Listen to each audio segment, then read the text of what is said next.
ఓం నమ శివాయ. శ్రీ మాత్రే నమః. ఓం శ్రీ సాయిరాం. అందరికీ నమస్కారం అండి. 2026 ఫిబ్రవరి 17 మంగళవారం మాఘ అమావాస్య రోజు సూర్యగ్రహణం ఏర్పడబోతుంది. అయితే ఈ సూర్యగ్రహణం వలన 3 రాశి వారికి విపరీతంగా కష్టాలు వస్తాయి. వీరికి గండాలు పొంచి ఉన్నాయి. గ్రహాలు అస్సలు అనుకూలంగా లేవు. ఈ 3 రాశులలో మీ రాశి ఉందేమో వెంటనే చూసుకోండి. ఈ నెల 17న అంటే ఫిబ్రవరి 17, 2026న ఏర్పడేది ఒక భయంకరమైన సూర్యగ్రహణం. అసలే కాలం బాగోలేదు. గ్రహాలన్నీ వక్రించి ఉన్నాయి. ఇలాంటి సమయంలో ఈ సూర్యగ్రహణం రావటం అంటే మామూలు విషయం కాదు. గ్రహణం తర్వాత ముఖ్యంగా ఈ 3 రాశులైతే అప్రమత్తంగా ఉండకపోతే ప్రాణాల మీదకి వచ్చే ప్రమాదం ఉంది. మరణగండం అంటే జ్యోతిష్య శాస్త్రం ప్రకారం గ్రహాల స్థితిగతులు అలా ఉన్నాయి. మరి ఈ వీడియోలో అసలు ఈ సూర్యగ్రహణం ఎప్పుడో పడుతుంది, దీని ప్రభావం ఎలా ఉంటుంది, ఏ ఏ రాశుల వారికి గండాలు పొంచి ఉన్నాయి, వారు ఎలాంటి జాగ్రత్తలు తీసుకోవాలి అనే విషయాలన్నీ పూచగొట్టినట్టు ఇప్పుడు చెప్పుకుందాం. ఫ్రెండ్స్, ఈ వీడియో ఎక్కడ స్కిప్ చేయకుండా చివరి వరకు చూడండి, లేకపోతే మీకే నష్టం. వీడియోలోకి వెళ్ళే ముందు ఓం నమ శివాయ అని ఒక కామెంట్ చేయడం మర్చిపోవద్దు. ఈ 2026వ సంవత్సరంలో ఇదే మొదటి సూర్యగ్రహణం. మామూలు గ్రహణం కాదు, ఇది వలయాకార సూర్యగ్రహణం అంటారు. ఆకాశంలో ఒక సూర్యుడు ఒక నిప్పు కంకణంలా, రింగ్ ఆఫ్ ఫైర్ లాగా కనిపిస్తాడు అని అంట. చూడడానికి అద్భుతంగా ఉన్న జ్యోతిష్య రీత్యా మాత్రం దీని ప్రభావం చాలా తీవ్రంగా ఉంటుంది. సూర్యుడు అంటేనే ఆత్మకారకుడు, మన ఆరోగ్యానికి, మన కీర్తి ప్రతిష్టలకు అధిపతి. అలాంటి సూర్యుని రాహువు మింగేసే సమయమే ఈ గ్రహణం. అందుకే ఇది చాలా పవర్ఫుల్గా పనిచేస్తుంది. ఇప్పుడు టైమింగ్స్ విషయానికి వద్దాం. ఈ సూర్యగ్రహణం ఫిబ్రవరి 17, 2026 మంగళవారం నాడు సంభవిస్తుంది. భారత కొలమానం ప్రకారం చూసుకుంటే ఈ గ్రహణం మధ్యాహ్నం 3 గంటల 26 నిమిషాల ప్రారంభమవుతుంది. సాయంత్రం 7 గంటల 57 నిమిషాల వరకు ఉంటుంది. అంటే దాదాపుగా సాయంత్రం అంతా ఈ గ్రహణ ప్రభావం ఉంటుంది. అయితే మీరు ఒక విషయం గమనించాలి. ఈ గ్రహణం మన భారతదేశంలో కనిపించదు. అవును, మీరు విన్నది నిజమే. ఈ గ్రహణం కేవలం అంటార్క్టికా, దక్షిణ హిందూ మహాసముద్రం, దక్షిణ ఆఫ్రికా వంటి ప్రాంతాల్లో మాత్రమే కనిపిస్తుంది. మన ఇండియాలో సూర్యుడు మామూలుగానే ఉంటాడు. గ్రహం నీడ మన మీద పడదు. అయితే చాలామందికి ఒక డౌట్ ఉంటుంది. అసలు గ్రహణం మనకు కనిపించదు కదా, మరియు మనం ఏదైనా నియమాలను పాటించాలా, గుళ్ళు గోపురాలు మానేస్తారా అని. దీనికి శాస్త్రం ఏం చెప్తుందంటే, గ్రహణం మన ప్రాంతంలో కనిపించినప్పుడు దానికి సంబంధించిన వేద లేదా సూతకం మనకు వర్తించదు. అంటే ఈ ఫిబ్రవరి 17న వచ్చే సూర్యగ్రహణం రోజున మీరు ఎలాంటి కఠినమైన నియమాలు పాటించాల్సిన అవసరం లేదు. ఉదయం లేచిన దగ్గర నుంచి రాత్రి పడుకునే వరకు మీ రొటీన్ లైఫ్ని యథావిధిగా గడపవచ్చు. చాలామంది గ్రహణం అనగానే భయపడిపోతూ ఉంటారు. వంట గిన్నెల మీద, బియ్యం డబ్బాలో, ఊరగాయ జాడీలో, మంచినీళ్ళ బిందెల్లో దర్బలు వేస్తూ ఉంటారు. కానీ ఈసారి అలా దర్బలు వేయాల్సిన పని లేదు. మీరు వండుకున్న ఆహారం అలాగే తినవచ్చు, పడేయాల్సిన పని లేదు. అలాగే గ్రహణం పట్టు విడుపు స్నానాలు కూడా చేయాల్సిన అవసరం లేదు. ఇంకొక ముఖ్యమైన విషయం ఏమిటంటే, ఈ రోజున మన తెలుగు రాష్ట్రాల్లో కానీ దేశంలో ఎక్కడైనా కానీ గుళ్ళు దేవాలయాలు మూసివేయరు. అన్ని గుళ్ళు తెరిచే ఉంటాయి. నిత్య పూజలు అర్చనలు అన్నీ మామూలుగానే జరుగుతూ ఉంటాయి. మీరు నిరభ్యంతరంగా గుడికి వెళ్ళి దైవ దర్శనం చేసుకోవచ్చు. గ్రహణం విడిచాక ఇల్లంతా కడిగి శుభ్రం చేసుకోవాలి, తలారా స్నానం చేసుకోవాలి. అలా రూల్స్ కూడా వర్తించవు. హాయిగా ఉండండి, అనవసరమైన టెన్షన్లను పెట్టుకోకండి. కానీ ఇక్కడ ఒక పెద్ద ట్విస్ట్ ఉంది. జాగ్రత్తగా వినండి. గ్రహణం కనిపించకపోయినా, నియమాలు పాటించకపోయినా ఒక విషయంలో మాత్రం అసలు రాజీ పడదు. అది గర్భిణీ స్త్రీల విషయం. మన పెద్దవాళ్ళు శాస్త్రజ్ఞులు చెప్పేది ఏంటంటే, సూర్యగ్రహణం ఎక్కడ ఏర్పడినా సూర్యుని నుంచి ఆ కిరణాలు మార్పులు జరుగుతాయి. ఆ నెగిటివ్ ఎనర్జీ విశ్వమంతా కూడా వ్యాపిస్తుంది. అందుకే గర్భిణీలు మాత్రం ఈ గ్రహణ సమయంలో అంటే మధ్యాహ్నం 3 గంటల 26 నిమిషాల నుండి రాత్రి 7 గంటల 57 నిమిషాల మధ్యలో గ్రహణం అయితే ఉంటుంది. కాబట్టి ఈ సమయంలో బయటకు వెళ్ళకండి. ఆ సమయంలో కత్తిపీటలు వాడడము, కూరగాయలు తరగడము, బట్టలు కుట్టడము, సూదులు వాడడం వంటివి అసలు చేయకూడదు. గ్రహణం కనిపించటం లేదా అని చెప్పి డాబా ఎక్కడము, మిద్దె మీదకి వెళ్ళడము, బయట తిరగడం వంటి చేయకండి. కిటికీల తలుపులు ఇంట్లో ప్రశాంతంగా దేవుడు నామస్మరణ చేసుకుంటూ ఉండడం ఉత్తమం. ఎందుకంటే ఆ కిరణాల ప్రభావం గర్భంలో ఉండే శిశువు మీద పడే అవకాశం ఉంది. పుట్టబోయే పిల్లలకు గ్రహణ మొర్రి లాంటి లోపాలు రాకూడదు అంటే ఈ మాత్రం జాగ్రత్త తప్పదు. అనిపించదు కదా, మాకేం కాదు అని మొండిగా వెళ్తే తర్వాత జీవితాంతం బాధపడాల్సి వస్తుంది. కాబట్టి గర్భిణీలు మాత్రం బీ కేర్ఫుల్. ఇక రాశి ఫలాల విషయానికి వద్దాం. ఈ గ్రహణం మనకు కనిపించకపోయినా గ్రహ సంచారం మాత్రం జరుగుతుంది కదా. ఆకాశంలోనే గ్రహణ స్థితిగతులు మారినప్పుడు ఆ ప్రభావం మన రాశుల మీద ఖచ్చితంగా పడుతుంది. ఈసారి ఈ సూర్యగ్రహణం కుంభరాశిలో ఏర్పడుతుంది. అందులోనూ శతభిష నక్షత్రంలో రాహువు, సూర్యుడు, చంద్రుడు, భూమి, శుక్రుడు ఇలా 5 గ్రహాలు ఒకే రాశిలో చేరబోతున్నాయి. కాబట్టి అన్ని గ్రహాలు ఒకే రాశిలో చేరబోతున్నాయి. దీన్ని పంచగ్రహ కూటమి అంటారు. ఇది చాలా డేంజర్ కాంబినేషన్. ఈ గ్రహణం వల్ల 12 రాశుల్లో మిగతా వారికి ఎలా ఉన్నా ఒక 3 రాశుల వారికి మాత్రం చుక్కలు కనిపిస్తాయి. వారి జీవితం తలకిందులు అయ్యే అవకాశం ఉంది. వారి ప్రాణాల మీదకు వచ్చినా ఆశ్చర్యపోవాల్సిన అవసరం లేదు. ఆ రాశులేంటో, వారికి పొంచి ఉన్న ముప్పేంటో ఇప్పుడు వివరంగా చెప్పుకుందాం. మొట్టమొదటిది మరియు అందరికంటే ఎక్కువగా ప్రమాదంలో ఉన్న రాశి కుంభరాశి. ధనిష్ట నక్షత్రం 3-4 పాదాలు, శతభిష 1, 2, 3, 4 పాదాలు, పూర్వభద్ర 1, 2, 3, 4 పాదాలు కుంభరాశిలోకి వస్తాయి. ఈ సూర్యగ్రహణం సాక్షాత్తు నీ జన్మరాశిలోనే సంభవిస్తుంది. ఇప్పటికే మీ నెత్తి మీద శనిదేవుడు కూర్చొని 7 పదుల కాలం నాటి కర్మలను అనుభవింపచేస్తూ ఉంటే ఇప్పుడు దానికి తోడు ఈ రాశిలోని సూర్యుడు మరియు రాహువు కలిసి ఈ గ్రహణాన్ని ఏర్పాటు చేయడం అంటే అది మామూలు విషయం కాదు. జ్యోతిష్య పరిభాషలో చెప్పాలి అంటే ఈ కుంభరాశి వారికి ఇది ఖచ్చితంగా మరణగండం లాంటి సమయమే. ఇక్కడ మరణగండం అంటే ప్రాణాలు పోతాయని భయపడడం కంటే ప్రాణాలు పోయేంత నరకాన్ని, చావు అంచుల వరకు వెళ్ళి వచ్చేంత ప్రమాదకరమైన పరిస్థితులను ఎదుర్కోవాల్సి వస్తుందని అర్థం చేసుకోవాలి. ముఖ్యంగా మీ ఆరోగ్య విషయంలో అసలు అశ్రద్ధ చేయకండి. ఇప్పటి వరకు లేనిపోని వింత రోగాలను ఈ గ్రహణ ప్రభావంతో ఒక్కసారిగా బయటపడతాయి. తల పగిలిపోయేంత నొప్పి, మైగ్రేన్, ఒక్కసారిగా బీపీ ఎక్కువ అవ్వడం, గుండె దడ వంటి సమస్యలు మిమ్మల్ని ఊపిరి ఆడనివ్వకుండా చేస్తాయి. ఈ సమయంలో మీ మానసిక స్థితి కూడా అదుపులో ఉండదు. తీవ్రమైన డిప్రెషన్లోకి వెళ్ళిపోయే ప్రమాదం ఉంది. అనవసరమైన భయాలు, ఎవరో మిమ్మల్ని వెంటాడుతున్న ఆందోళనలు మీరు ఎదుర్కొనివ్వవు. ఇక ప్రయాణాల విషయానికి వస్తే ఈ 17వ తేదీ తర్వాత మీరు అడుగు బయట పెట్టాలంటేనే భయపడాలి. రోడ్డు మీద వెళ్తున్నప్పుడు యమధర్మరాజు తిరుగుతున్నాడని గుర్తుపెట్టుకోండి. డ్రైవింగ్ చేసేటప్పుడు ఏమాత్రం పరధ్యానంగా ఉన్నా, ఫోన్ చూసినా భారీ యాక్సిడెంట్లు అయ్యే యోగం గట్టిగా ఉంది. కనీసం హెల్మెట్ పెట్టుకోకుండా బండి తీశారు, ఇక మీ ఇంటికి మీరు క్షేమంగా చేరుతారన్న గ్యారంటీ లేదు. ఆసుపత్రి పాలవ్వడం కాకుండా మీ సంపాదన అంతా డాక్టర్ పని చేయడానికి సిద్ధంగా ఉన్నాడే. మీ ఉద్యోగ జీవితంలో కూడా ఈ గ్రహణం చిచ్చు పెడుతుంది. మీరు చేయని తప్పుకు మిమ్మల్ని బలి పశువులను చేస్తుంది. మీ ఆఫీసులో మీ తోటి ఉద్యోగులే మీకు గోతులు తవ్వుతూ మీ బాస్ దగ్గర మిమ్మల్ని చెడ్డవాడిగా నిలపించడానికి కుట్రలు పండుతూ ఉంటారు. ఈ సమయంలో ఆశపడి ఉద్యోగం మానాలని చూశారు, ఉన్నది ఊడి కొత్తది రాక రోడ్డున పడే ప్రమాదం ఉంది. వ్యాపారస్తులకు ఇది కోలుకోలేని దెబ్బ. మీరు ఎక్కడ పెట్టుబడి పెట్టినా అది బూడిదలో పోసిన పన్నీరే అవుతుంది. మీ పార్ట్నర్లు మిమ్మల్ని నట్టేట ముంచి పారిపోయే అవకాశం ఉంది. ఇక ఇంట్లో కూడా ప్రశాంతత ఉండదు. భార్యాభర్తల మధ్య చిన్నపాటి వివాదాలు కాస్త ముదిరి విడాకుల దాకా వెళుతాయి. మీ నోటి దురద వల్ల, ఆవేశం వలన జీవితాంతం తోడుండే బంధాలు తెగిపోయే ప్రమాదం ఉంది.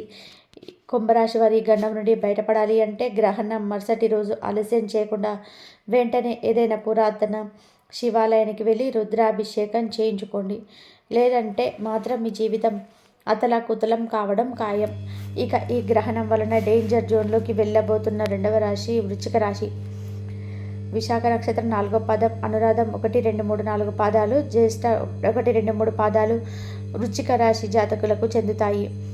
ఈ సూర్యగ్రహణం మీ జీవితంలో ఒక చీకటి అధ్యయనాన్ని మొదలుపెట్టబోతుంది. జ్యోతిష శాస్త్రం ప్రకారం మీ రాశికి 4వ ఇంట్లో ఈ గ్రహణం ఏర్పడబోతుంది. అసలు 4వ ఇల్లు అంటేనే సుఖ స్నానం, అంటే మీ సంతోషము, మీ ఇల్లు, మీరు తిరిగే వాహనం మరియు మీరు కంటికి రెప్పలా చూసుకునే తల్లికి సంబంధించిన స్థానం. అటువంటి కీలకమైన స్థానంలో ఈ పాపిష్టి గ్రహణం పట్టడం వలన మీ జీవితంలో ఉన్న సుఖ సంతోషాలన్నీ కూడా ఒకసారి ఆవిరైపోతాయి. దీనికి తోడు మీకు ప్రస్తుతం అర్ధాష్టమ శని నడుస్తుంది. శనిదేవుడు ఇప్పటికే మిమ్మల్ని ముప్పతిప్పలు పెడుతూ ఉంటే ఇప్పుడు ఈ సూర్యగ్రహణం దానికి ఆజ్యం పోసినట్టు అయ్యి మీ పరిస్థితిని మరింత దారుణంగా మార్చేస్తుంది. ఈ సమయంలో ఈ రాశి వారికి అతి భయంకరమైన యాక్సిడెంట్ గండం పొంచి ఉంది. మీరు రోడ్డు మీద నడిచిన, బండి మీద వెళ్ళిన 1000 కళ్ళతో చూసుకోవాలి. ఏమాత్రం అజాగ్రత్తగా ఉన్నా కాళ్ళు చేతులు విరిగి ఆసుపత్రి బెడ్ మీద నెలల తరబడి వణకాల్సిన పరిస్థితి వస్తుంది. ముఖ్యంగా ఈ సమయంలో కొంత వాహనం కొనాలనే ఆలోచన ఉంటే వెంటనే విరమించుకోండి. ఈ గ్రహణ కాలంలో కొని ఏ వస్తువు కూడా మీకు కలిసి రాదు. పైగా ఆ వాహనం వల్ల మీకు ప్రాణహాని కలిగే అవకాశం కూడా ఉంది. అది కేవలం రిపేర్లకే మీ జేబు ఖాళీ చేస్తుంది తప్ప మీకు సుఖాన్ని ఇవ్వదు. అంతేకాదు మీ తల్లిగారి ఆరోగ్య విషయంలో ఈ గ్రహణం తీవ్రమైన ప్రభావాన్ని చూపిస్తుంది. ఆవిడ ఆరోగ్య పరిస్థితి గాలిలో దీపంలా మారుతుంది. చిన్నపాటి నలతగా మొదలై ప్రాణాపాయ స్థితికి దారితీసే ప్రమాదం ఉంది. కాబట్టి ఆవిడ విషయంలో ఎంతో జాగ్రత్తగా ఉండాలి. ఏ మాత్రం తేడా కనిపించినా వెంటనే పెద్ద డాక్టర్లను సమర్పించడం మంచిది. ఇంకా ఆస్తుల విషయానికి వస్తే మీ సొంత రక్త సంబంధికులే మీ మీద కుట్రలు పన్నుతారు. మీ ఆస్తిని కాజేయాలని చూసే దాయాదుల వలన మీరు కోర్టుల చుట్టూ, పోలీస్ స్టేషన్ల చుట్టూ తిరగాల్సి వస్తుంది. కాబట్టి మచ్చుకైనా కనిపించదు ప్రశాంతత అనేది. అడుగు తీస్తే అడుగు వేస్తే గొడవలే జరుగుతాయి. రియల్ ఎస్టేట్ రంగంలో ఉన్న వృశ్చిక రాశి వారికి ఇది ఒక గట్టుగాలం. నమ్మి పెట్టిన పెట్టుబడులు మునిగిపోవడం, కొన్న భూములు వివాదంలో చిక్కుపోవడం వల్ల భారీ ఆర్థిక నష్టాలను మూటగట్టుకుంటారు. మీరెంతో నమ్మిన వ్యక్తులే మిమ్మల్ని వెన్నుపోటు పొడిచి మీ పతనాన్ని చూసి ఆనందిస్తారు. ఎవరికైనా డబ్బులు అప్పుగా ఇస్తే అవి తిరిగి రావు సరిగదా. అడిగితే మీ మీద శత్రుత్వం పెంచుకొని మిమ్మల్ని ఇబ్బందులకు గురి చేస్తారు. ఆరోగ్యపరంగా చూసుకుంటే గుండెకు సంబంధించిన సమస్యలు ఉన్నవారు అత్యంత అప్రమత్తంగా ఉండాలి. ఛాతీలో చిన్నపాటి నొప్పి వచ్చినా, ఊపిరి తీసుకోవడంలో ఇబ్బందిగా ఉన్నా నిర్లక్ష్యం చేయవద్దు. ఈ గ్రహణ ప్రభావం వలన గుండెపోటు వచ్చే అవకాశాలు ఎక్కువగా ఉన్నాయని జ్యోతిష్య నిపుణులు హెచ్చరిస్తున్నారు. ఏమాత్రం అశ్రద్ధ చేసినా అది నేరుగా శ్మశానానికి దారితీస్తుంది. ఈ భయంకరమైన బ్యాడ్ టైం నుండి మీరు బయటపడాలి అంటే సుబ్రహ్మణ్య స్వామిని మనస్ఫూర్తిగా ఆరాధించాలి.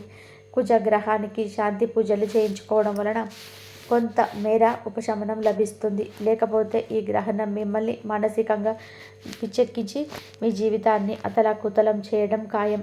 అప్రమత్తంగా ఉండండి. ఆవేశాన్ని తగ్గించుకోండి. ఇక 3వ రాశి మరియు అత్యంత జాగ్రత్తగా ఉండాల్సిన రాశి కర్కాటక రాశి.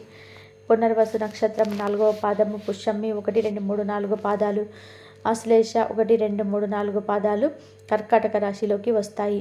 కర్కాటక రాశి వారు ఈ నెల 17వ తేదీన క్యాలెండర్లో ఎర్రటి రంగుతో గుర్తు పెట్టుకోండి. ఎందుకంటే ఆ రోజు మీ జీవితంలో ఒక భయంకరమైన మలుపు రాబోతుంది. ఖగోళంలో జరిగే ఈ సూర్యగ్రహణం మీ రాశికి 8వ ఇంట అంటే అష్టమ స్థానంలో సంభవిస్తుంది. జ్యోతిష శాస్త్రం ప్రకారం అష్టమ స్థానం అంటేనే ఒక చీకటి గది లాంటిది. అక్కడ ఆయుష్, మరణము, ఘోరమైన అవమానాలు మరియు అంతులేని కష్టాలు దాగి ఉంటాయి.